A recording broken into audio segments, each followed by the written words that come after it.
All right, true crime fans, it's me, Patty Lee. We're going to start with our first case, and it is, a big one. Okay, this is the Idaho Four, or the Moscow murders. Again, not Moscow, that's in Russia. This is in Idaho, northern Idaho, in the Panhandle, and it's Moscow. It's really close, I guess, to eastern, not far from eastern Washington. What? Did I mention I'm the dyslexic detective? Oh, I am. I'm your armchair dyslexic detective, and you will see dyslexia helps me see sort of outside the box ideas, I think, and it helps me be more creative. It also sometimes makes my words do this. You will see. And this does not always help. Again, we're drinking apple pie wine. Tastes great. All right. So last week, Saturday night, I have kids this very same age. There were 5 girls who lived in a house and a boyfriend, and they all went out. As far as I know, everybody went out, but we know specifically 2 of the girls, Kaylee and Madison, went out, to the local bars. I think it was called Corner Club was one bar that they were seeing. I'm sure they did, dancing, maybe some karaoke, what kids do, right? And then afterwards, they went to this food truck. The food truck had a Twitch account that was turned on and running the whole time, which is great because we have photographic evidence of exactly what was happening then. 2 of the roommates, we don't know where Delaney and Bethany, we don't know where they were. That they are survivors, and the police are not saying anything about them. The other 2 were a couple, Xana and Ethan. And Xana and Ethan went to a party at the Sigma Chi house. And we only know for that they were there for specifically an hour. And then it says they were home at 1:45. That's when the girls arrived, about at 1:45-ish. So it's unclear where they were in the intervening time period. It didn't say they went home. The time period put out by the Moscow police did not say that. So you might think, oh my gosh, so somebody heard. So let me just tell you. Saturday night they go out. They're all home, and the other 2 are already home. 1:45, everybody's in. We don't know what happens, but it is now stated officially by law enforcement that at between 3 and 4 a.m., multiple stabbings were done on 4 of the residents, and they were unalived, the big M. Police have not said where in the house the individuals exactly were. They haven't really said anything. The first stories coming out Sunday morning that I saw on Twitter were reports that I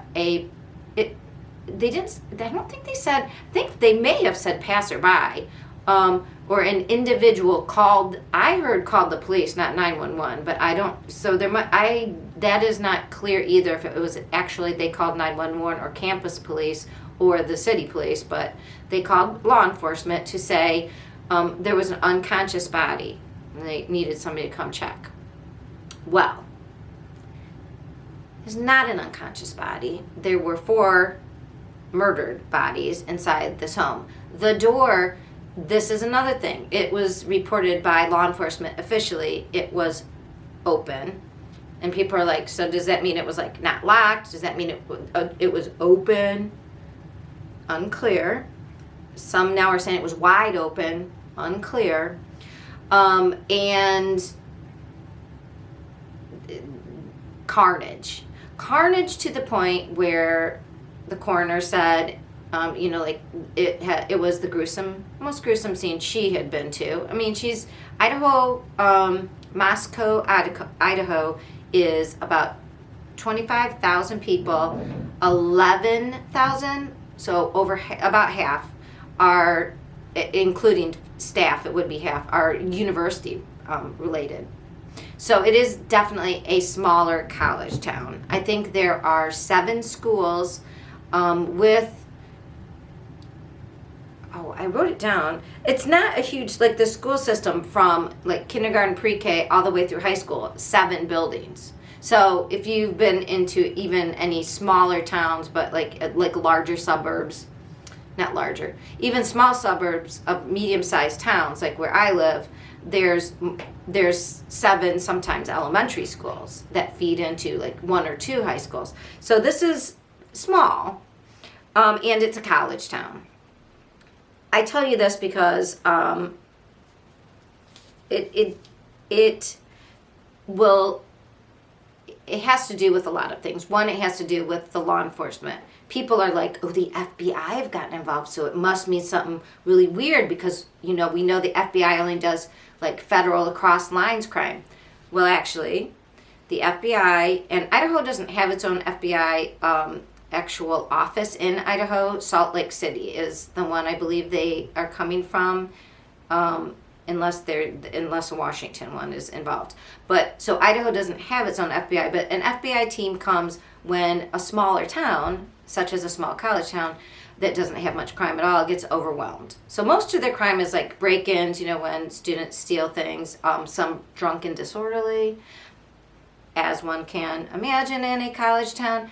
This is a safe place to live. It is a small community with mostly college students. So their law enforcement right away don't say a lot. In fact, Sunday, besides the reports that there were 4 students found dead in a house, unresponsive, that there was a call for an unconscious person, that we didn't hear much. And then I believe it was Monday or late Sunday, the mayor, so if you know anything about small towns, mayors sometimes are very concerned with how people see your town. They're worried about the economy, any tourism, making sure that people keep their kids in school, especially if the whole college runs based on students. You don't want to discourage them. I mean, the college is the University of Idaho, but the city is the college. The mayor does not want this to be a crazy, oh my gosh, there's a serial killer on the run, so he gets on the news and goes the other way.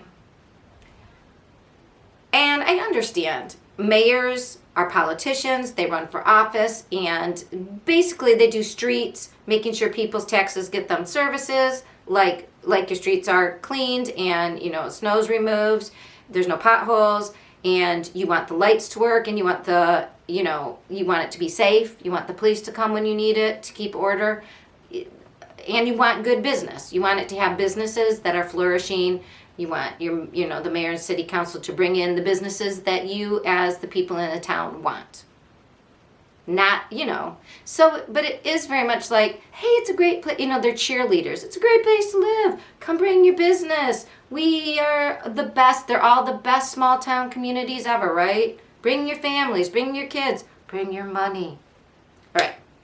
So it is not unusual that he would get on the news and say, oh, this looks like a targeted thing. And we locked down campus for an hour, but then we did, but then it was clear this was targeted, it was personal, and it is not going to, it was and I kid you not, I'm going to need a drink for this. He called it a one-off. A one-off. Okay, I'm not going to freak out or anything, but can you imagine if your friends are dead? 4, your child, your students, and you go, yeah, it was a one-off. And here's what the great mayor, non-detective, non-law enforcement said. Well, he thought it was a one-off because, nobody else was hurt in the neighboring houses and nothing else had happened since, Saturday night. So I'm like, dude, 4 people were dead in that one house. Maybe that person was tired. We'll talk about slippage. I'm sure he was a little damaged, or she, themselves, they were damaged. I mean, I'm sure it took a lot out of them. So, no, Typically, killers don't go from house to house to house. And then you know, oh, I think we need to worry. Dumb. Sorry, Mayor. I mean, I know what he was trying to do, but the way he did it was, if you know anything about crime or anything, it was a ridiculous statement to say one-off. I mean, I don't know, Ted Bundy had multiple one-offs till he got to a serial. I mean, first of all, it's not a one-off because it was more than one. It's just so upsetting. So then, again, small town, big problem. It's ramping up. YouTubers are discussing it by Monday, by Tuesday, but like it's all over every channel on YouTube. Everybody's getting the scoop. There's, we're repeating the same things. That's another reason why I tell you what everybody else is saying after. Usually, sometimes it's like new, but it's been going on a lot, because sometimes your stuff here at first is ridiculous, and by the time you get into it a week or two, you're like, ugh, why do we even think that? So, but they were a little slow on ball about like getting out in front of this and saying something. So the police chief has and the police, I guess it was the police department, mostly the chief talking on Wednesday. They had a presser. And he had to basically, now I don't know if you know about small towns, but like the city council and the mayor hire the police chief. They hire everybody who works for the town. So the police chief is usually friends with or friendly with mayors and city council people, but it's their boss, and they're not going to come out and say, look, this idiot obviously doesn't know what he's talking about, and he was trying to front, and this isn't a publicity campaign. You better lock your doors.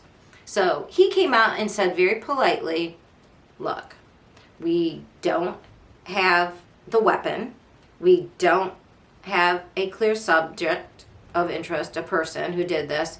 I mean, we don't have a motive. We don't know why it was done.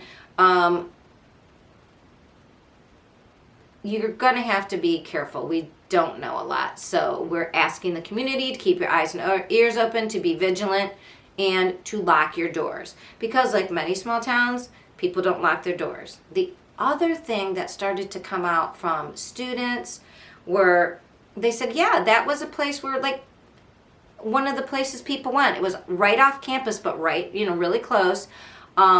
People went there all the time. It was fun. It was one of the places people gathered. People had the lock code to that house. There were always people in and out of there, which is a nightmare, right, for forensics and for law enforcement to figure out things. The fact that, okay, so everybody has the lock key code. What? Or many people? Not great. And he admitted they don't know. The biggest news of the whole week was who I call Hoodie Guy. I was watching, Mel was on this the fastest and the most thorough. Hi, Mel.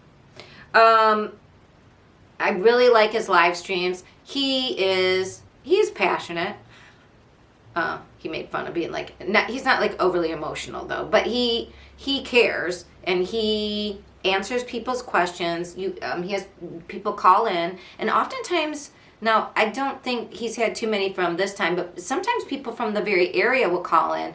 A woman did call in tonight and say, oh, it was like the door wasn't left wide open by like residents because it's like it's very cold there right now. So it helps when people are able to call in and give him information, and then his chat gives information a lot, and he pays attention to it and respects everybody who's talking, even sometimes when it's like off the wall. He still is respectful and considers it. Highly recommended as a main squeeze. Anyways, I would recommend you go watch his lives specifically on this case, because you can see the coverage. Somebody gave him this Twitch food truck video as soon as it was out. He had it like Monday or Tuesday and was commenting on it, and you could very clearly see who I call Hoodie Guy. Now it's claimed, oh, but he was with him at the bars. I think that's just like, oh, he was with him at the truck. Police say they've spoken to him, and he is not a person of interest at this time. And that's what they're saying about everybody. They're not a person of interest at this time. I have heard people on TV programs, so like not YouTube but real television, and the people say the policemen have cleared. I don't think law enforcement, in fact at their presser Wednesday, they said we haven't cleared anybody. But we are going through the process and we don't have any subjects at this time. At this time and cleared are very two different things. The only person I do think that was cleared was one of the girls, I think ex-boyfriends or boyfriends, who was in Boise, which would have been very, like, too far away, I think. Because it was 8 hours until anybody said anything. So on Wednesday, at the very end of that presser, and Wednesday was when we watched the Twitch thing too. So they asked about the guy in the video. At that time, he didn't know. But they asked about, was there anybody else in the house? Again, this is a small town. The reporters in town, somebody had said, look, there's 2 other roommates. Where the hell were they? And to his credit, the police chief, he didn't offer things he didn't want to tell, but he didn't lie if they knew. And he said they are safe. And they said the roommates are safe. Were they there? Yes, they were there at the time of the crime. And I don't know if you've seen that meme where everybody goes, ah, like runs around and screams. That's what it felt like. All of a sudden, the internet went, oh my God, what? There were 2 people at home? And they lived, what? And then, of course, the next answer was, were they involved? No, they are not. No. The next day, there was another short presser, I believe, and then the 2 other people have spoken. Somebody else that was a communications person, and then there has been an official conversation with the prosecuting attorney for the city of Moscow.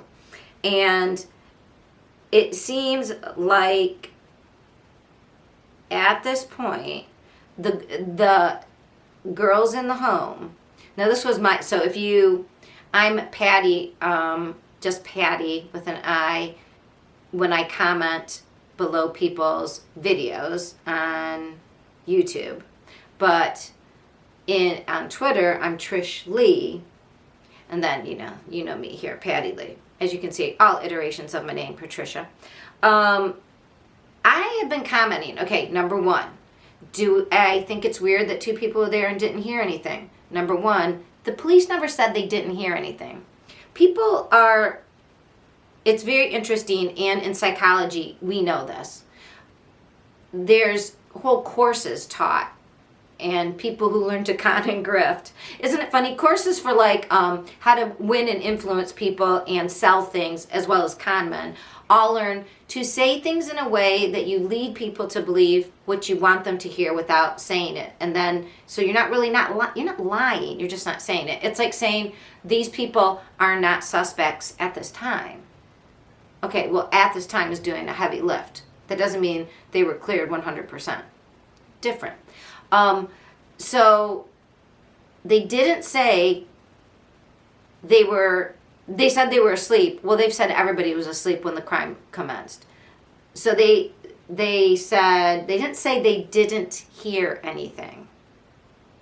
What they said was, they are cooperating with police. I think that's how they know it happened between 3 and 4, because I'm pretty sure my favorite death investigators, one has a podcast called Body Bags with his Joseph Scott Morgan. Hi, Joe. Also, the Duty Ron has Barbara Busher as a death investigator. These people talk about how they look at death scenes. And I am telling you, it seems like they are, that the 2 girls that were there could have heard something. So that's the story now is, they thought maybe there was a party going on and they locked their door so that nobody would, like, drunk stumble in, and they went back to bed. Or maybe they really did another, I don't think it was official. I think it was unofficial.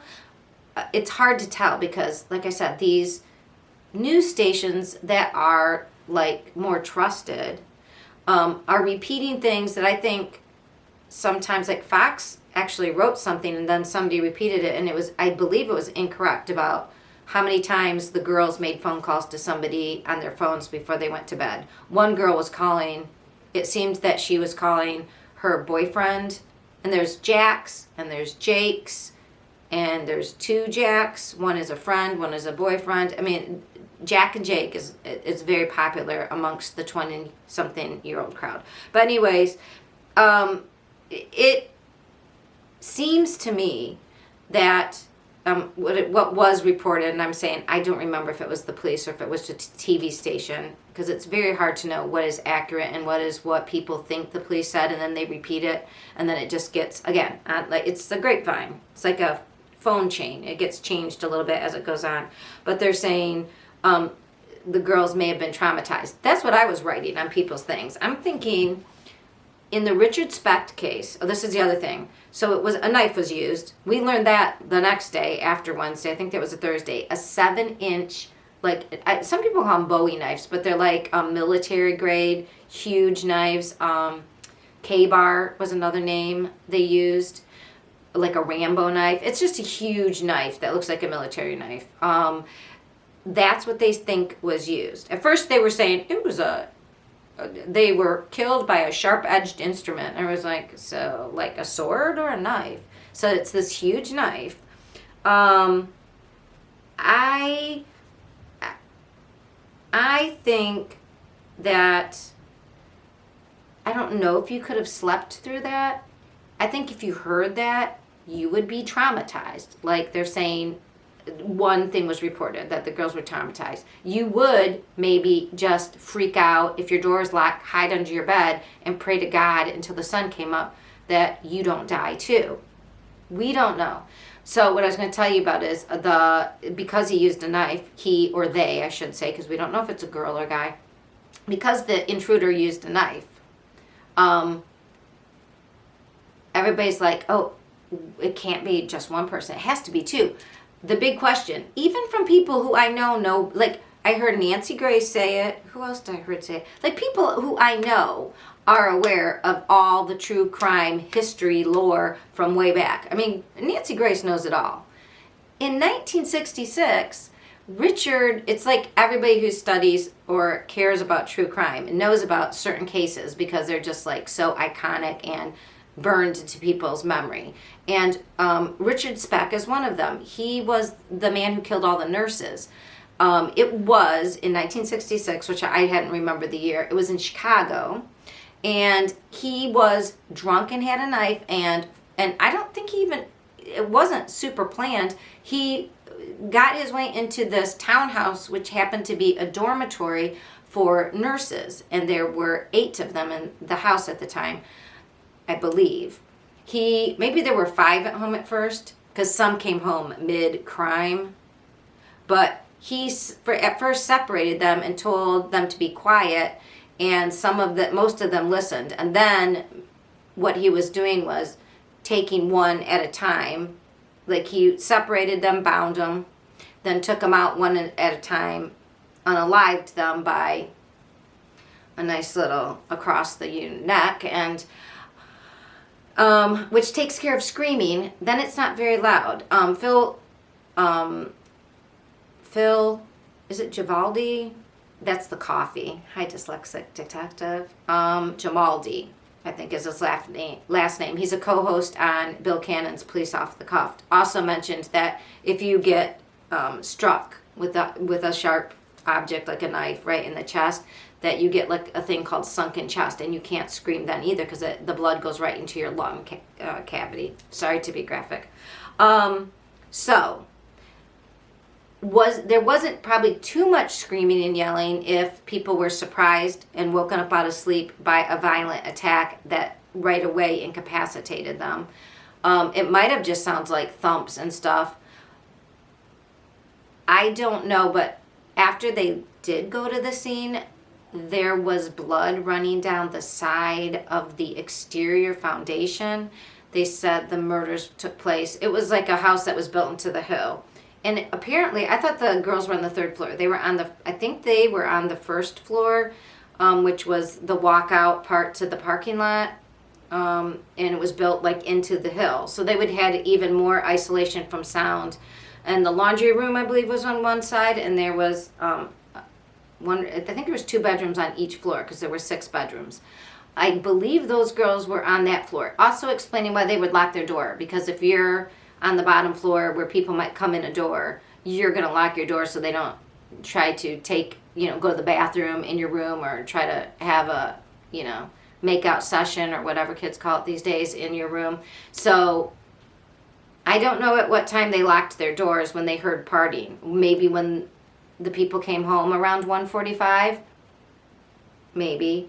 But I'm assuming they heard bumping and thumping when people were being unalived above them, or they saw there might be blood that ran down into their room because it was seeping down on that side, on one of their sides of their rooms. It had to have. And if it was going down on the outside of the wall, I can only imagine that whatever was seeping through, it was harder to get to the outdoor exterior block.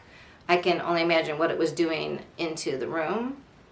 But in the 1966 case, he separated them by saying, look, I just want your money. I won't hurt you. Just do as I say. And people fall for that. We know that's bullshit.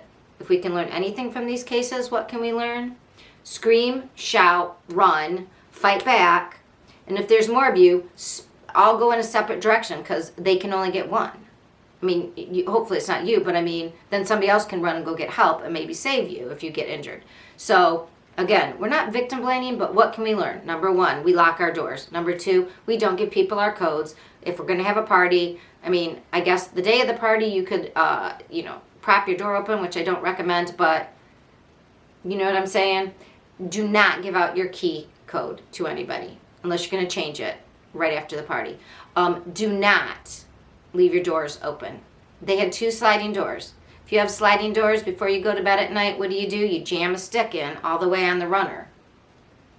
And we don't know exactly if was the person in there before they got home and waited till, and hid and waited till everybody went to sleep. We don't know.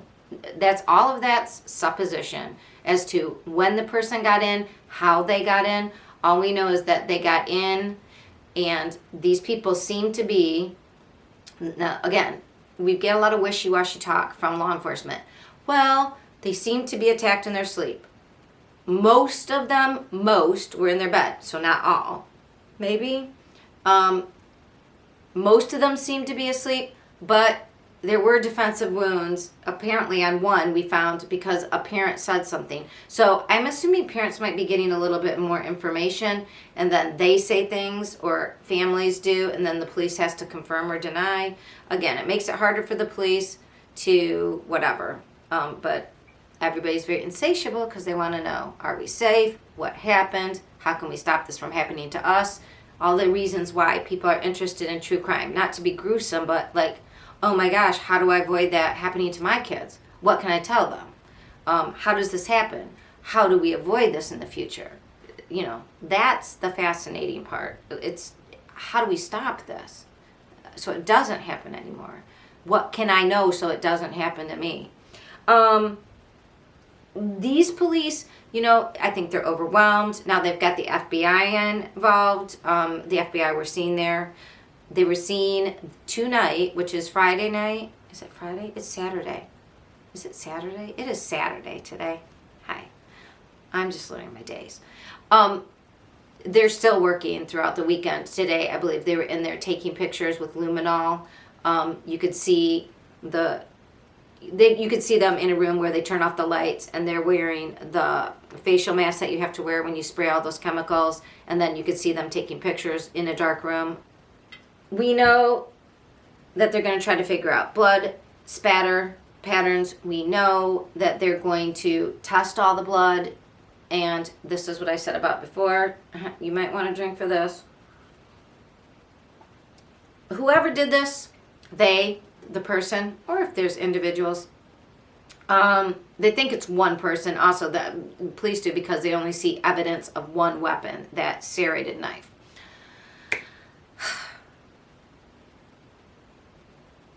The person would have been covered in blood, even though the big knife had a grip on it. It would have slipped. It would be very slippery, and it's called slippage. And when a knife slips, it kind of like rears back a little bit. So usually anybody who knifes anybody has their hands all cut up as well. So when you cut your hands, you bleed. When you bleed, you leave your DNA. So, not very smart, whoever you are, and there's no cleaning up that mess now. So, it's not like it's a big secret me telling you. Stupid. So, they will likely get DNA. So, the FBI's there. I believe it was reported by, her name is, Chaney? She was reporting, it was a specific, she had tweeted about it, it was a specific forensic group of the FBI. So everybody's taking this very seriously, because we don't know, is this a Bundy? Is this a Spectre? Or is it a person who had, I hate to say an axe to grind, that's a horrible thing because it was a knife, but is it somebody who was targeting one of the people? Although, why kill everybody? It's very unclear. So that is very scary for the community. We've lost 4 beautiful kids. Their names, just let me tell you, and hopefully I'll have a picture up for you. Ethan Chapin was 20. He was dating Zana Kernodle, who was also 20. And Ethan was a Sigma Chi. And I've heard people, if you're not part of the Greek system, it's really hard to say these words. It's Greek, because it's Greek life, so it's pronounced differently sometimes. So Sigma Chi was Ethan's fraternity. Zana was a Pi Phi, which is Pi Beta Phi, but in the Greek community you just say Pi Phis, which they're known for being beautiful girls. And these girls were beautiful. Madison Mogan, she was also a Pi Beta Phi or Pi Phi. She was 20. She was the really very blonde girl that you can see in the food truck video. And then Kaylee Gonkalovs. And Kaylee Gonkalovs, she's 21. Her sister is really, she was the one, I guess, who found the Twitch video. She's looking at all ring, like she is being a real detective herself, which is pretty amazing. Kaylee is an Alpha Phi. I am an Alpha Phi. So it would be sad no matter who these kids were, but it's horrible that she is in the same sorority that I was in. That's awful. So I don't want to just talk about the crime without recognizing that these were, to all accounts, very accomplished, beautiful, very friendly individuals. Ethan was one of 3 triplets. He was a triplet. His family, his siblings, devastated. They were very close. They all went to school. He was actually just staying over at, it was the weekend with Zana, his girlfriend. He lived in the Sigma Chi house. So, I mean, his siblings lived on campus. These were regular 20, 21-year-old kids. We don't know. The things that we don't know, is probably part of the investigation. So what we don't know, besides who did it, we do know now what they used. We don't know why they did it. We don't know how they got in. We just know a door was left when they left. The 911 call is still causing lots of confusion because who was it? So as I see it, we have 3 possibilities. One is that it came in at 11:30 or right before noonish, between 11:30 and noon. What is people are upset about are, oh my God, how could those girls sleep through that and then wake up at noon the next day and just be like, oh, my roommates are all dead. How? Okay, so we all know, like I said, we don't know where they were the night before, but we all know that college kids sleep in. The other thing I would like to propose is if they did hear what went on, they could be like I told you, there was one nurse who survived that 1966 Richard Spector unaliving in Chicago, of the nurses. That girl, when I told you there were 5 or 6 home, when one arrived and then another arrived, they had gone out on dates. And this happened at like from, I don't know, like 10 or 11 at night it started and lasted a couple hours. When they walked in, the survivor said she thought he lost count. She hid under a bed when he was taking out the other girls. And he kept doing it, killing the big R-ing them. And nobody heard. This was in Chicago, where there were other buildings around. Nobody heard this all going on. She stayed under that bed from when this started, between 9 and 10 or whatever, and she stayed under that bed until 6 a.m. in the morning, until she knew, because she was afraid. He's still here. He's still here. Do I hear him? She waited for as long as she could. She was frightened out of her mind. He didn't even know anybody survived. In fact, they kept it a secret that there was a survivor, and she ID'd him. So these girls very likely could have woken up and heard what the hell was going on and got under their beds or hid in their closets and shook and shaked and screamed. I mean, not screamed themselves, but like were so traumatized that maybe they were like staring at each other, eyes big, held on to each other until 6 in the morning or something, then fell asleep, exhausted. And then when they woke up, what are they going to do? You know, there is some YouTube chitter chatter about maybe one of those girls that survived called their boyfriend, and that was the person that came to the door to see and said there was an unconscious person, because either the girls were so traumatized that if they peeked out so they were in the basement part supposedly, and there was stairs up to the part where other people were unalived. So I don't know if you could see feet maybe, but not a whole body and not all the blood, but you would see someone lying there and not moving. Did they call and say, there's someone, they're not moving, we don't know what happened? No, did they call it in? Or did they call their boyfriend, who then peeked in or repeated either what they said or peeked in himself and saw somebody not moving? Okay. We don't know what happened. I mean, if they were freaked out and hiding in a closet saying, come over here, bring a gun, bring something. We think somebody could still be in the house. We don't know what happened. There were horrible noises. There's blood coming from the ceiling. And the boyfriend comes and the door's open and he looks and, he tells them, come on, get out. And they call the police, right? So that could have happened. So number one is the girls themselves called when they woke up or had gotten through the night and made a phone call.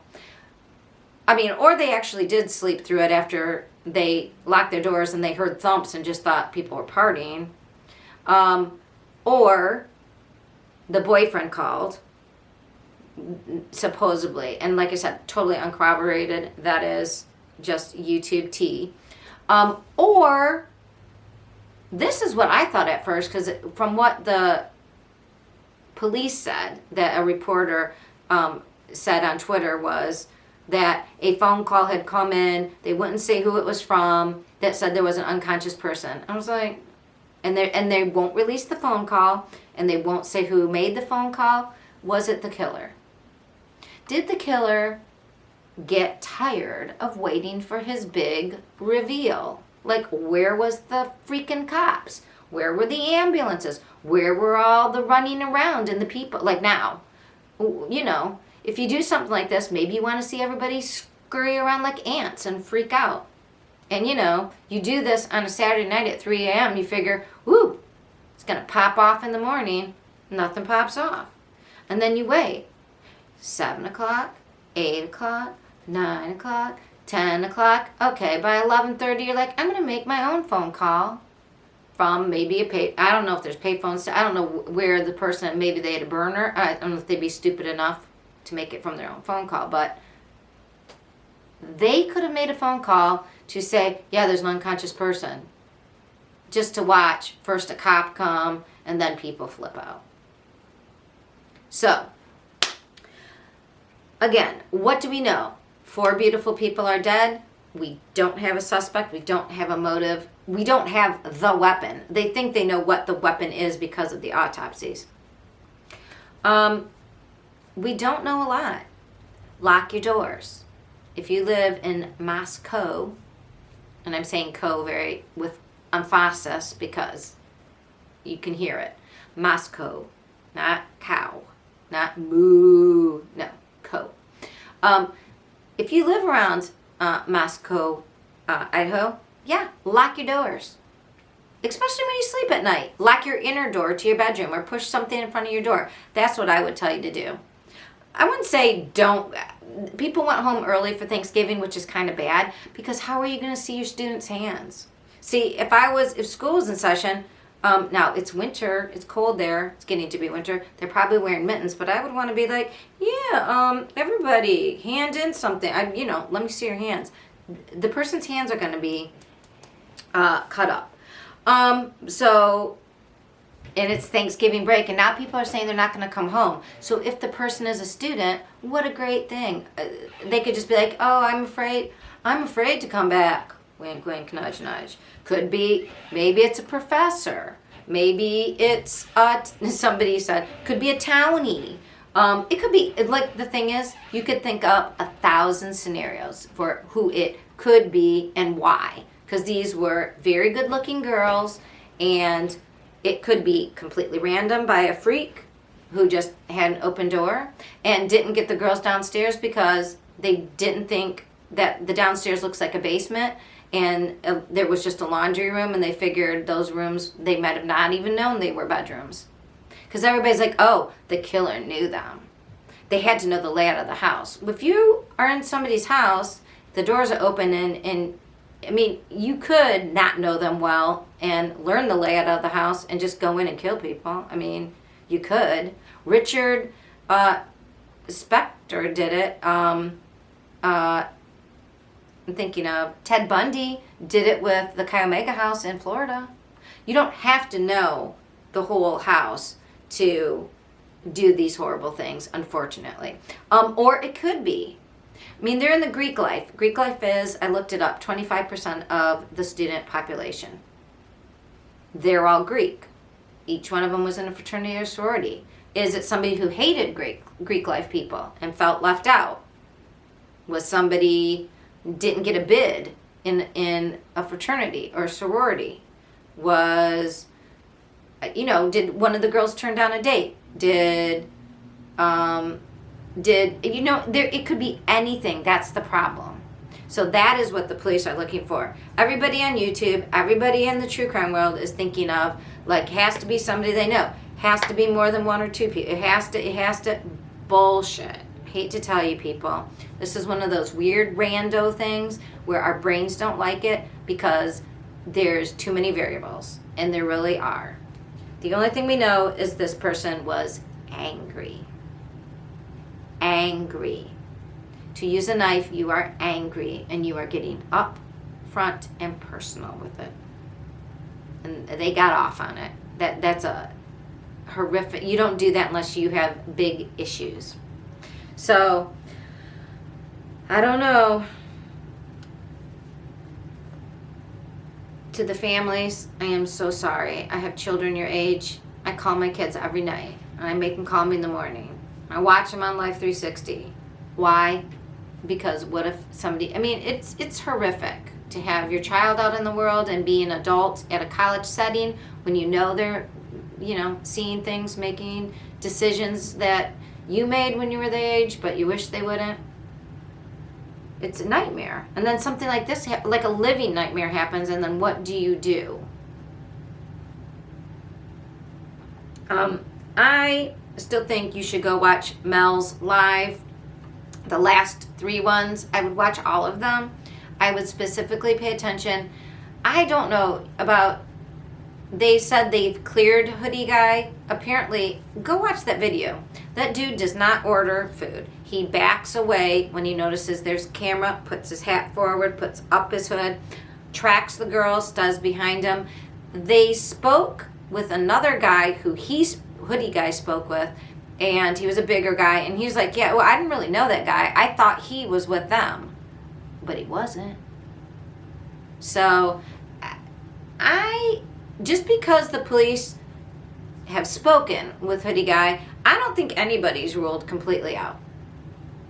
They're just saying, yeah, they're not a person of interest at this time. Remember that phrase when you hear them talk, at this time.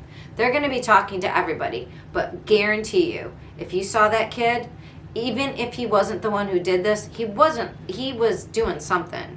I mean, he was creeping on those girls. That doesn't mean he followed them home and did anything. He could have, that's the sad thing about all this. You can have creepy stalker guys. These girls were they were extremely good looking, and everybody said they're nice. I don't know about their personalities, but I can see, I mean, I have 2 eyes, even though I'm heterosexual. I thought they were very attractive girls. So I am sure, that's the thing. Which creeper could it be? Pick your creeper. That is going to be the problem. There's going to be, like, too many people. So let's all hope that with the FBI's help and with some good luck of somebody noticing that somebody's hands who goes to the University of Idaho, even if they're at home on break, that their hands are all cut up. Do not believe that they were working on their car. That's what they always say. Oh, I was working on my car. I was working on this. You tell the police if anybody who goes to the University of Idaho has cut up hands. Do you understand? You tell. Cut up hands. That is what the regular population can do.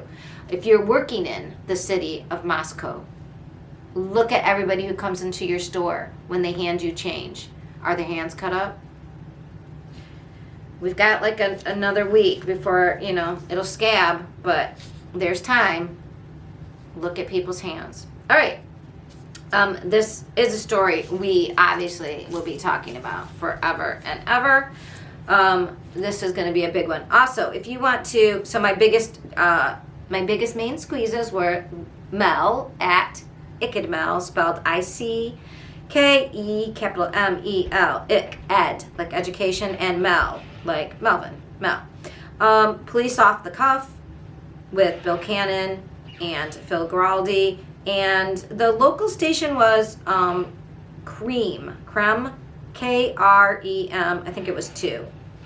Those are who I recommend you go to watch their live streams, who I think, especially Mel, does a great job. I like the police perspective.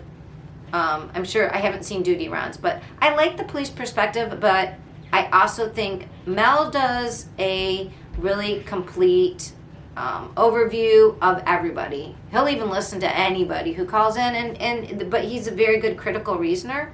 So that's why I watch him. It gives you the full spectrum. So watch the police ones, yes, definitely. Watch the lawyer ones, sure. But also watch the true crime sleuths that are respectful and are crowdsourcing other sleuths to their program, like Mel. All right, that was our first case. We're only through 1. Please like and subscribe. Thank you.